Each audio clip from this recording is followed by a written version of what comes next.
Hello friends, एक बार फिर से स्वागत है आप सभी का सोनमा ट्यूटोरियल के एक और नए वीडियो में। देखिए, जैसा कि आप लोग जानते हैं कि इस वीडियो में हम लोग क्या पढ़ने वाले हैं।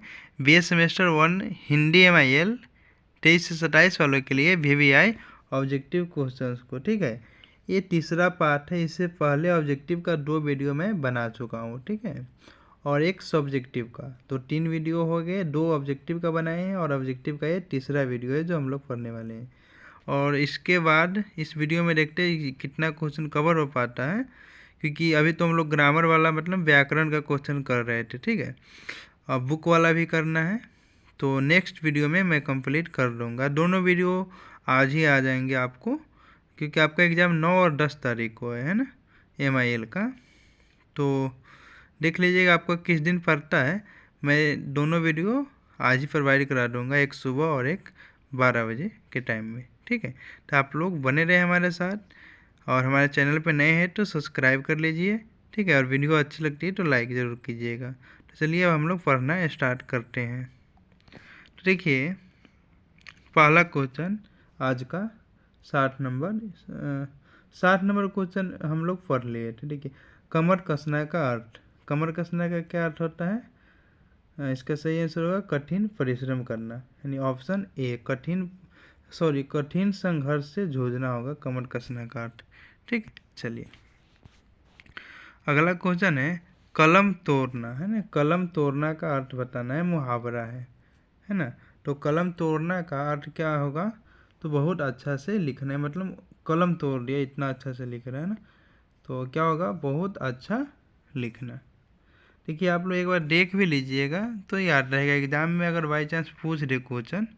ठीक है, तो अगर एक बार देखे भी रहिएगा तो ऑप्शन देख करके याद आ जाता है। इसलिए आप लोग वीडियो को पूरा लास्ट तक ज़रूर देखिए। ठीक है, चलिए देखिए 62 नंबर क्वेश्चन, हाथ कंगन को आरसी क्या, इसका अर्थ बताना है। तो इसका क्या होगा अर्थ? हाथ में कंगन पहनने की इच्छा नहीं होगा।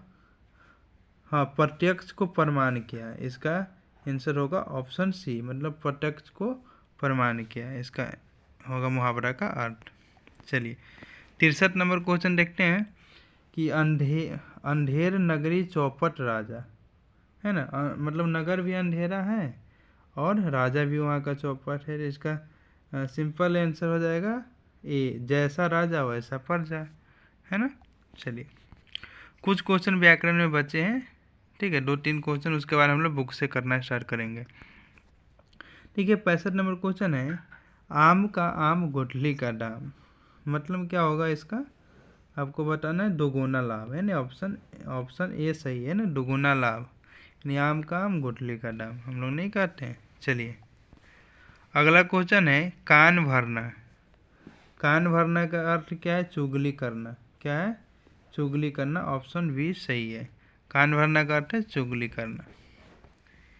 देखिए ईंट से ईंट बजाना, है ना। ईंट से ईंट बजाना मीन्स झगड़ा करना। ठीक है, चलिए अब हम लोगों का यहाँ से बुक शुरू हो रहा है ना।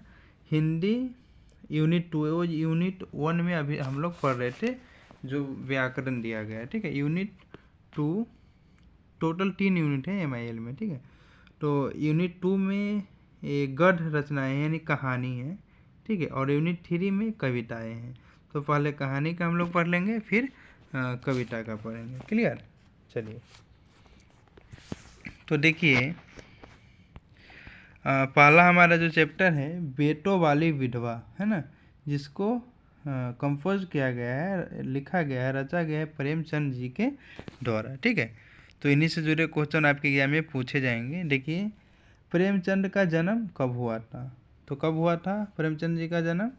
तो 13 जुलाई 1880 में हुआ था। ऑप्शन ए सही है। ठीक है, आप लोग बिल्कुल याद कर लीजिएगा जो भी क्वेश्चन मैं कराऊंगा।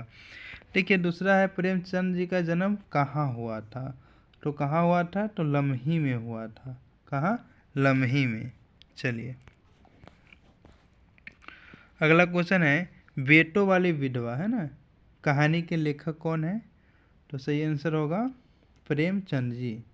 ठीक है, ऑप्शन सी बेटों वाली विधवा किसने लिखा है? तो प्रेमचंद जी ने लिखा है। देखिए अगला क्वेश्चन है मुंशी प्रेमचंद किस रूप में ख्यात है, मतलब प्रसिद्ध है? तो इसका सही आंसर होगा कथा सम्राट, है ना। प्रेमचंद जी कथा सम्राट के रूप में ख्यात है, उनको जाना जाता है कथा सम्राट कह करके। ओके, चलिए अगला है पंडित अयोध्यानाथ के कितने पुत्र थे? 4 थे। आप लोग पढ़े होइएगा तो याद होगा, इसी चैप्टर का है। तो पंडित जी के कितने पुत्र थे? 4। चलिए अगला है कुमुद का विवाह किससे हुआ था? कुमुद का विवाह किससे हुआ था? तो इसका सही आंसर है दीनदयाल से। ठीक है, ऑप्शन डी सही है, दीनदयाल से हुआ था।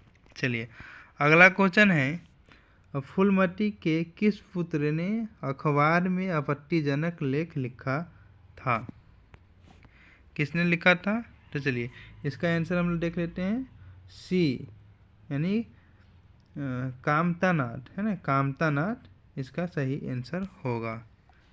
चलिए अब इस चैप्टर का हमारा ख़त्म हो गया। अब हम लोग दूसरा चैप्टर देखने वाले भय, है ना, जो लिखा गया है रामचंद्र शुक्ल जी के द्वारा।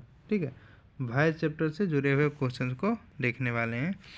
देखिए क्वेश्चन क्या है, शुक्ल जी के कविता संग्रह का क्या नाम है?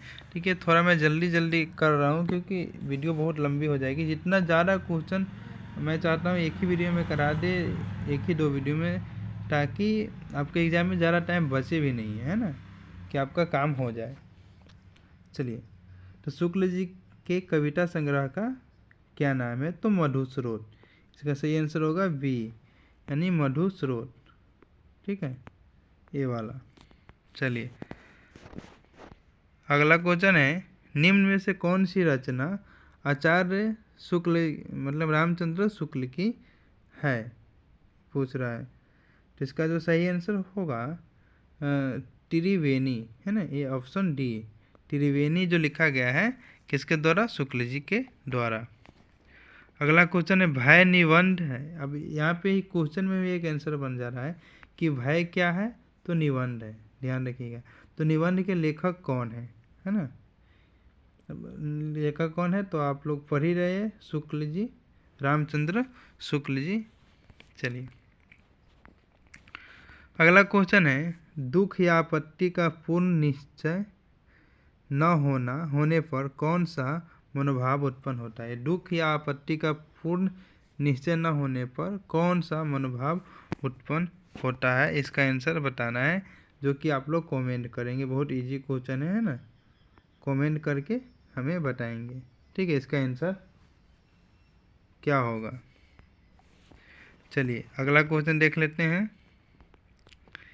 देखिए 12 नंबर क्वेश्चन क्या कह रहा है, यदि कोई सामान्य व्यक्ति किसी से कहे कि कल अमुक अमुक तुम्हारे हाथ पैर तोड़ देंगे, है ना, तो कौन सा भाव उत्पन्न होता है?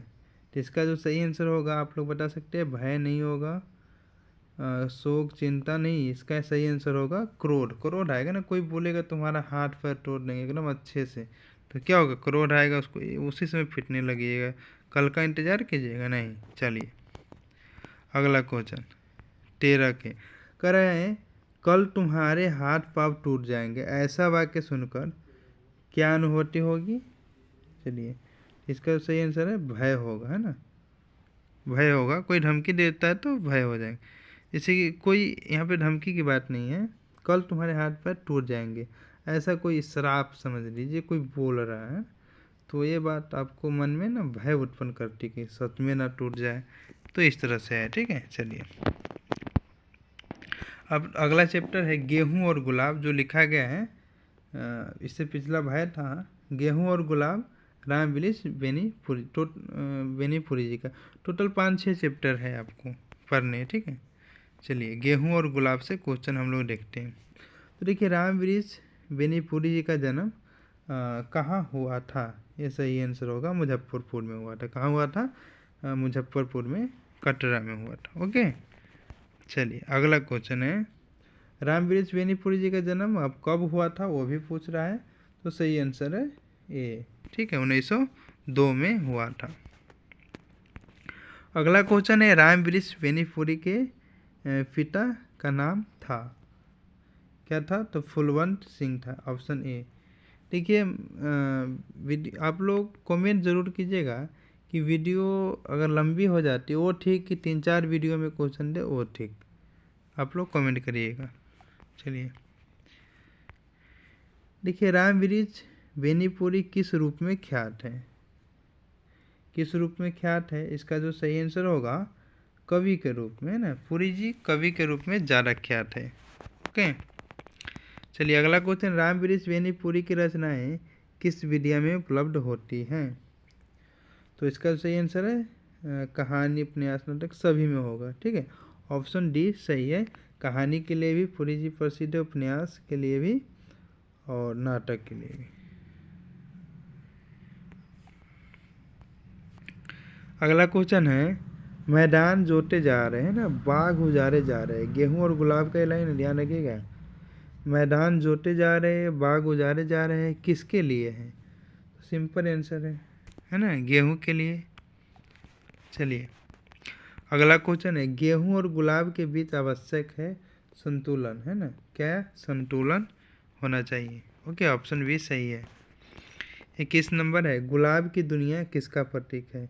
स्वर्ग का, धरती का, मानस का? नहीं, मानस का होगा, है ना, मनुष्य। ऑप्शन सी सही है। देखिए, गेहूं और गुलाब शीर्षक पाठ क्या है? गेहूं और गुलाब शीर्षक पाठ क्या है? निबंध, कहानी, सब चित्र या रिपोर्टाज? क्या है? एक मिनट, इसका सब चित्र, कहानी, निबंध? नहीं नहीं, इसका आंसर होगा सी, यानी सब चित्र। चलिए हम लोग आंसर भी देख लेते हैं। हाँ ठीक है, सब चित्र इसका आंसर होगा। ओके। अगला क्वेश्चन यह था कि बेनीपुरी जी ने गेहूं को किसका प्रतीक माना है? तो भौतिक विकास का। हाँ, भौतिक विकास का। ठीक है, चलिए अब अगला चैप्टर, चौथा चैप्टर है श्री राहुल संकृत्यायन। ठीक है, जिसको लिखा है दिनकर जी। ठीक है, चलिए इसको हम लोग अब पढ़ने वाले हैं। देखिए, रामधारी सिंह दिनकर का जन्म कब हुआ? तो देखिए, जो चैप्टर जिस कवि ने लिखा है, जिस राइटर ने लिखा है, उनसे जुड़े कुछ क्वेश्चन बनते हैं, फिर उस चैप्टर में जो कहानी, कविता है, उससे जुड़े क्वेश्चन बनते हैं। ठीक है, चलिए तो इनका जन्म पूछ रहा है तो कब हुआ था? आप लोग पढ़े होइएगा 12th में भी, 10th में भी। रामधारी सिंह दिनकर जी तो हर जगह मिल जाएंगे। ठीक है, तो इसका जो सही आंसर होगा 1908 में। ठीक है, इनका जन्म हुआ था।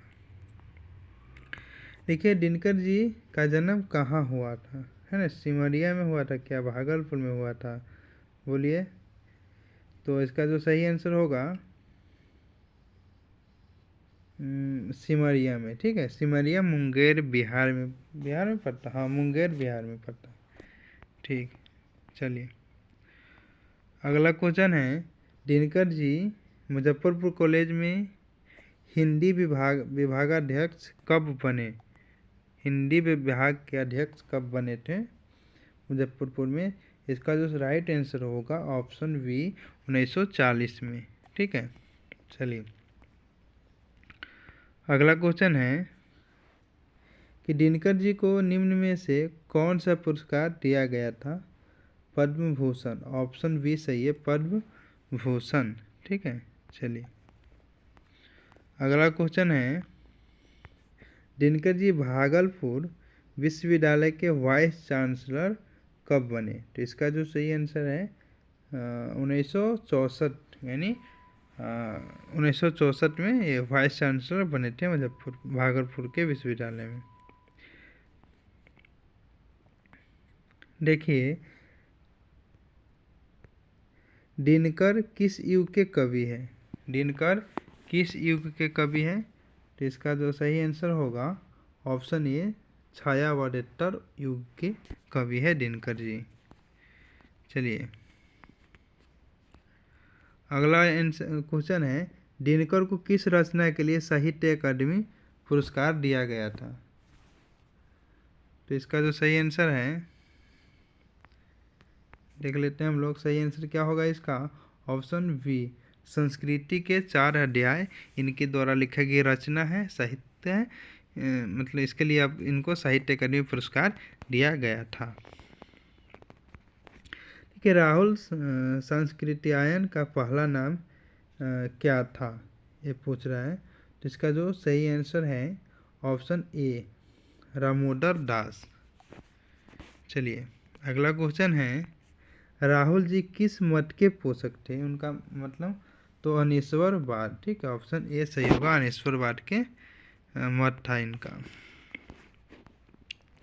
अगला क्वेश्चन है, राहुल जी किसे श्रेष्ठ मानते थे। राहुल जी किसे श्रेष्ठ मानते थे, चैप्टर से जुड़ा हुआ क्वेश्चन है। तो इसका जो राइट आंसर होगा ऑप्शन बी, मनुष्य को श्रेष्ठ मानते हैं। ठीक है, चलिए 34 नंबर क्वेश्चन है। 34 नंबर देखिए, सदाचार का तावीज, ये देखिए आपका ये कहानी का नाम है, हरिशंकर परसाई के द्वारा लिखा गया है। ठीक है, चलिए तो हरिशंकर परसाई का जन्म किस प्रदेश में हुआ था। तो इसका जो राइट आंसर होगा ऑप्शन ए, मध्य प्रदेश में परसाई जी का जन्म हुआ था। चलिए 35 नंबर क्वेश्चन, परसाई का जन्म कब हुआ था। परसाई का जन्म कब हुआ था। तो इसका जो राइट आंसर है 35 नंबर का राइट आंसर होगा ऑप्शन नंबर ए, नहीं होगा 42 नहीं होगा, 25 नहीं, ये होगा ऑप्शन बी, 22 अगस्त 1924। चलिए क्वेश्चन नंबर 36, हरिशंकर परसाई को साहित्य अकादमी पुरस्कार कब मिला। तो इसका जो राइट आंसर होगा ऑप्शन ए, 1982 में मिला था, 1982 में। ठीक है, चलिए 37, राजा ने दरबारियों से क्या पूछा। भ्रष्टाचार है, शांति है, अशांति है, चोरी है। राजा ने दरबारियों से क्या पूछा था, तो भ्रष्टाचार है, ये पूछा था। ठीक है, आप जब पढ़िएगा कहानी तो आपको पता चलेगा। देखिए भ्रष्टाचार को ढूंढने का काम किसको सौंपा गया, किसको सौंपा गया भ्रष्टाचार को ढूंढने का काम, तो विशेषज्ञों को, है ना, विद्वानों को सौंपा गया। चलिए अगला क्वेश्चन है, तावीज बंधा होने पर भी 31 तारीख को कर्मचारी ने घूस लेना क्यों स्वीकार कर लिया। तो इसका आंसर है पैसे खत्म हो गए थे उस, ठीक है ना, इसके लिए घूस लेना स्वीकार कर लिया। ऑप्शन बी सही है। 40 के, ठीक है, राजा को क्या चीज़ दिखाई नहीं देती थी। तो भ्रष्टाचार, राजा को क्या नहीं दिखाई देती थी, भ्रष्टाचार। ऑप्शन ए सही है। चलिए 41 नंबर क्वेश्चन है, विशेषज्ञों ने भ्रष्टाचार की क्या क्या विशेषताएं बताई हैं। तो इसका जो 41 नंबर का आंसर है क्या होगा, ऑप्शन डी, उपयुक्त सभी। ठीक है, उसे हाथ से नहीं पकड़ सकते, वह स्थूल नहीं सूक्ष्म है, मतलब बड़ा नहीं छोटा है, वह सर्वत्र व्याप्त है, हर जगह है।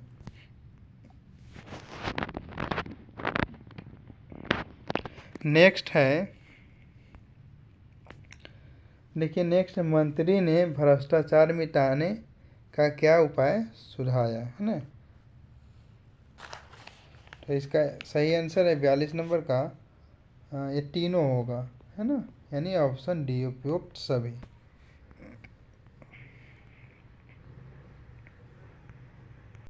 चलिए तो देखते हैं हम लोग अगला जो चैप्टर है हमारा, बाबर की ममता, जो लिखा गया है देवेंद्र नाथ शर्मा के द्वारा। ठीक है, तो चलिए, शर्मा जी किस जिले के निवासी थे, ये पूछ रहा है क्वेश्चन। तो इसका जो सही आंसर होगा छपरा।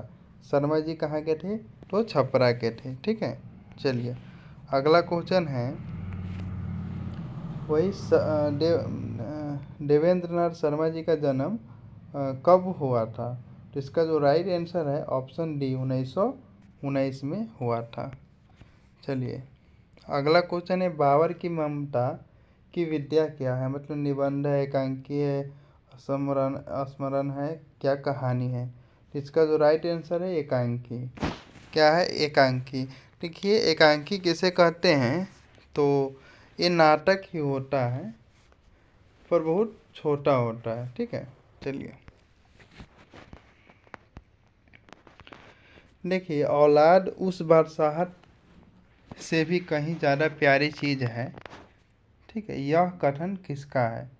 तो इसका जो सही आंसर होगा आप लोग कमेंट करेंगे।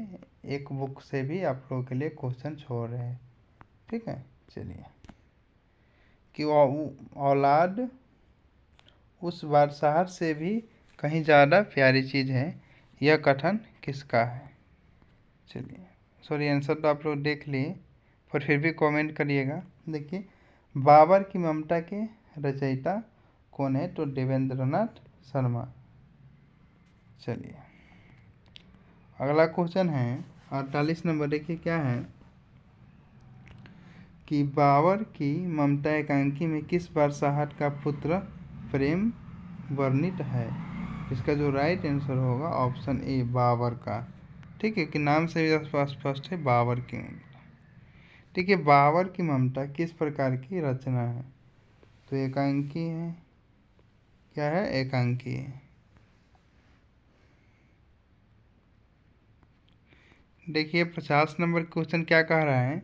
आचार्य देवेंद्रनाथ शर्मा की रचना है।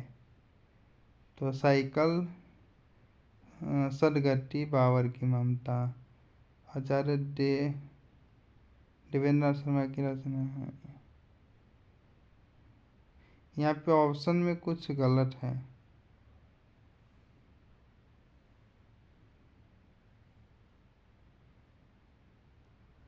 ये तीनों होगा, है ना? ए और बी दोनों नहीं, ये तीनों होगा। ठीक है, चलिए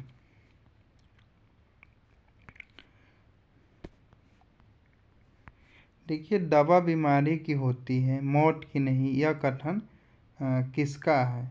ठीक है, तो यह कथन किसका है? तो बाबर की है। बाबर खुद की एक कथन है। ठीक है, चलिए अगला क्वेश्चन है अल्लाह मेरी ख्वाहिश पूरी करे, इस कथन में क्या ख्वाहिश है? ठीक है, अल्लाह मेरी ख्वाहिश पूरी करे, इस कथन में क्या ख्वाहिश है? तो हुमायूं की प्राण रक्षा। बाबर की ख्वाहिश है कि मेरे बेटा हुमायूं की प्राण की रक्षा हो। ठीक है, चलिए देखिए, अब कुछ क्वेश्चन बचे हुए हैं 15-20, तो हम सोच रहे हैं कि पूरा इसी वीडियो में करा दें। ठीक है, आप लोग बने रहें। चलिए अब देखिए यूनिट 3 का आ गया, कुछ कविता से जुड़े हुए कुछ क्वेश्चन है, हिंदी चयनित कविताएं। ठीक है, तो पहला देखिए साखी जो कबीर जी के द्वारा रचित है। देखिए उससे जुड़े हुए कुछ क्वेश्चन है, कबीर किस काल के कवि है? तो आप लोग पता होगा आप लोगों को कि भक्ति काल के कवि है कबीर जी। ठीक है, चलिए अगला क्वेश्चन है कबीर भक्ति काल के कैसे कवि हैं? तो निर्गुण है, ये भी पता होगा, है ना? निर्गुण, निर्गुण उसे कहते हैं जो भगवान की मूर्ति पूजा में विश्वास नहीं रखता है। ठीक है, सिर्फ भक्ति मन से होता है ना? इस पे विश्वास रखता है। चलिए अगला क्वेश्चन है कवि की कृति है, बीजक उपयुक्त दोनों, ये ऑप्शन सी सही होगा, दोनों, है ना? ये बीजक और भक्ति सागर। कबीर के दोहे कहलाते हैं साखी, कबीर जी के दोहे क्या कहलाएंगे? साखी। ओके, चलिए कबीर जाति से जुलाहा थे, है ना? क्या थे? देखिए जाति के बारे में इन पे बहुत सारा डाउट है, इनके मम्मी पापा के बारे में कबीर जी के, और क्या थे ये, हम लोग जुलाहो ऐसे कहते हैं क्योंकि जुलाहो ने ही इन्हें पाला पोसा था। जन्म तो ब्राह्मणी के घर में हुआ था, गर्भ से हुआ था, किंतु इन्हें जुलाहो ने पाला था, इसलिए जुलाही जाति इनका हम लोग मानते हैं। चलिए बीजा किसकी रचना है? तो कबीर जी की, कबीर जी की है, ऑप्शन डी सही है। चलिए 58 का हुआ। 59 का, कबीर के गुरु रामानंद जी थे, है ना? कबीर के गुरु कौन थे? रामानंद जी। आप लोग हिस्ट्री में पढ़े होइएगा। साखी की रचना किस कवि ने की थी? कबीर ने। साखी को किसने लिखा? कबीर ने। चलिए अब अगला आ गया मंडप, पद्मावत से जुड़ा हुआ क्वेश्चन है। पद्मावत आप लोग पढ़े होइएगा, आपको पढ़ाया गया होगा 12th के चैप्टर 1 कविता का जो है मलिक मोहम्मद जैसी जी के द्वारा लिखा गया वो वहीं से क्वेश्चन है। देखिए, तो जयसी जी का जन्म कब हुआ था? कब हुआ था आप लोग बता सकते हैं? तो इनका जो जन्म हुआ था, 1 मिनट, थोड़ा सा कन्फ्यूजन है। इनका जो जन्म हुआ था, हाँ क्लियर हो गया। तो कितना में हुआ था? 1492 में। कितना में हुआ था? 1492 में, आप लोग याद रखेंगे। और मलिक मोहम्मद जैसी, ये हाँ 1492, ठीक है। देखिए अगला क्वेश्चन है, मलिक मोहम्मद जैसी किस शाखा के कवि हैं? तो प्रेम मार्गी शाखा के, ऑप्शन ए सही है। अब कह रहा है कि पद्मावत किसकी रचना है? तो पद्मावत किसकी रचना है? मलिक मोहम्मद जैसी, ऑप्शन सी सही है। पद्मावत की भाषा क्या है? तो अवधी है। क्या है? अवधी भाषा में पद्मावत है। चलिए, जैसी की प्रसिद्धि का मूलाधार क्या है ना? तो इसका जो सही आंसर होगा ऑप्शन ए, पद्मावत से ही ये प्रसिद्ध हुए थे मलिक मोहम्मद जयसी जी। चलिए देखिए, पद्मावत में प्रतीकात्मक शब्द है ना, शरीर किसके लिए प्रयुक्त हुआ है? इसका जो सही आंसर है, आप लोग कमेंट में कमेंट करेंगे, ठीक है। देखिए, मैं कमेंट में इसलिए कहता हूँ आंसर छोड़े कि हमें पता भी लिखे, क्योंकि पता भी चले कि कोई बच्चा इतना लंबा वीडियो देख भी रहा है, ठीक है। चलिए अगला क्वेश्चन, पद्मावत में कुल कितने खंड हैं? पद्मावत में टोटल कुल कितने खंड है? तो 57, ऑप्शन बी सही है, ठीक है। चलिए देखिए, पद्मावत किस प्रकार का काव्य है, ये पूछ रहा है। तो इसका जो राइट आंसर होगा ऑप्शन बी, समासूक्ति, ठीक है। देखिए, पद्मावत के अनुच्छेदों को कहा गया है, पद्मावत के अनुच्छेदों को क्या कहा गया है? तो इसका जो राइट आंसर होगा वो होगा खंड। क्या होगा? खंड, ऑप्शन बी सही है। चलिए अब 70 नंबर जो रामचरितमानस से क्वेश्चन है। देखिए, तुलसीदास किस काल के कवि हैं? तुलसीदास जी किस काल के कवि है ये कह रहा है। तो ये भी भक्ति काल के ही हैं, ठीक है। चलिए अब 71 नंबर, भारत दुर्दशा कविता में किस भावना की अभिव्यक्ति हुई है? तो इसका जो राइट आंसर है देश प्रेम की भावना की, ऑप्शन बी सही है। चलिए अगला क्वेश्चन है, राजे ने अपनी रखवाली की, जो लिखा गया है सूर्यकांत त्रिपाठी निराला जी के द्वारा।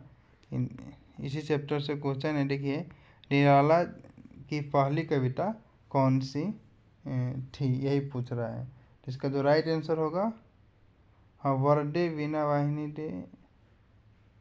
72 नंबर का क्या होगा? नहीं, ये नहीं होगा, इनका फर्स्ट नहीं था, ये था जूही की कली, ठीक है, जूही की कली।